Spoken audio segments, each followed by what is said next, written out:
Hi friends, Venkatesa Perumal கலை வடிவில் கதை. திருமலை மலைகள் மீது காலை மூடுபனி மெதுவாக இறங்கிய போது அங்கே ஒரு தெய்வீக ஒளி பரவியது. அது சாதாரண ஒளி அல்ல, உலகை காக்க பூமிக்கு வந்த மகாவிஷ்ணு அவர்களின் அருள் ஒளி.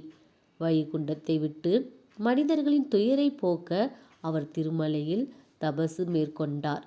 அந்த மலைகள் பச்சை மரங்களால் சூழப்பட்டு பறவைகளின் குரல்கள் வேதம் எழுப்பும் போல ஒலித்தன.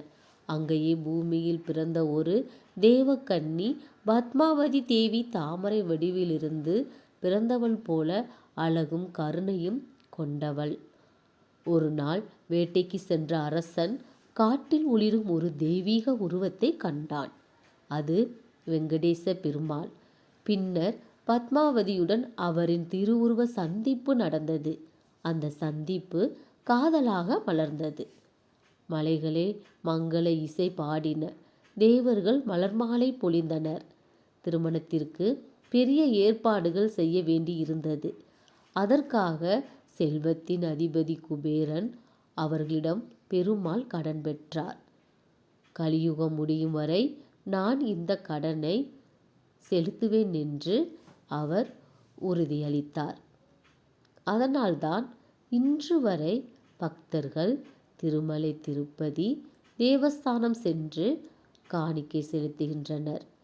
அது வெறும் பணமல்ல, நம்பிக்கையும் நன்றியும் பக்தியும். திருமலையின் காற்றில் இன்று வரை அந்த தெய்வீக கதை ஒளிர்கிறது. மலையின் ஒவ்வொரு கல்லும் ஒவ்வொரு மணலும் சொல்கிறது. இந்த கதை பிடித்திருந்தால் லைக் பண்ணுங்க, ஷேர் பண்ணுங்க, சப்ஸ்கிரைப் பண்ணுங்க. இன்னொரு கதையுடன் நன்றி.